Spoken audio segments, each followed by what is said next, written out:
ഓട്ടം തുടർന്ന് കാന്താര. ലോകയുടെ റെക്കോർഡുകൾ തകർത്താണ് കാന്താരയുടെ മുന്നേറ്റം. സംവിധായകൻ ഡൊമിനിക് അരുണിന്റെ ബ്ലോക്ക് ബസ്റ്റർ സൂപ്പർ ഹീറോ ചിത്രം ലോക ചാപ്റ്റർ 1 ചന്ദ്ര ഇക്കാലത്തെയും ഏറ്റവും കൂടുതൽ കളക്ഷൻ നേടിയ മലയാള ചിത്രമായി മാറിയിരുന്നു. കല്യാണി, പ്രിയദർശൻ, നസ്ലിൻ എന്നിവർ അഭിനയിച്ച ചിത്രം ബോക്സ് ഓഫീസിൽ വൻ വിജയമാണ്.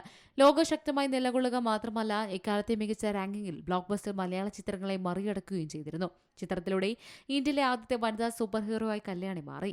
ഇപ്പോഴിതാ ചിത്രം നേടിയ റെക്കോർഡുകൾ മറികടക്കുകയാണ് കാന്താര.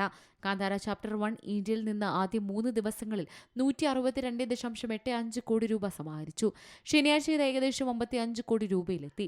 വെള്ളിയാഴ്ചത്തെ 46 കോടി രൂപയേക്കാൾ 20% കൂടുതലാണിത്. ഞായറാഴ്ചയും ചിത്രത്തിന്റെ മുന്നേറ്റം തുടരുകയാണ്. വിദേശത്തും കാന്താര ചാപ്റ്റർ 1 മികച്ച പ്രകടനമാണ് കാഴ്ചവെക്കുന്നത്. ആദ്യ 3 ദിവസങ്ങളിൽ $4 മില്യൺ കളക്ഷൻ നേടി. ഇന്ത്യയിലൊട്ടാകെ പ്രദർശനം തുടർന്ന ചിത്രം ആഗോളതലത്തിൽ 300 കോടിയിലേക്ക് അടുക്കുന്നുവെന്ന വിവരങ്ങളാണ് പുറത്തുവരുന്നത്. ഇതോടെ മുൻകാല റെക്കോർഡുകൾ ഭേദിച്ച് ഏറ്റവും കൂടുതൽ കളക്ഷൻ നേടിയ 3ാമത്തെ കന്നഡ ചിത്രമായി സിനിമ മാറി. Entertainment desk, C Malayalam news. ഏറ്റവും പുതിയ വാർത്തകളും വിശേഷങ്ങളും വിരൽത്തുമ്പിലറിയാൻ സി മലയാളം ന്യൂസ് എല്ലാ ഡിജിറ്റൽ പ്ലാറ്റ്ഫോമുകളിലും ലഭ്യം.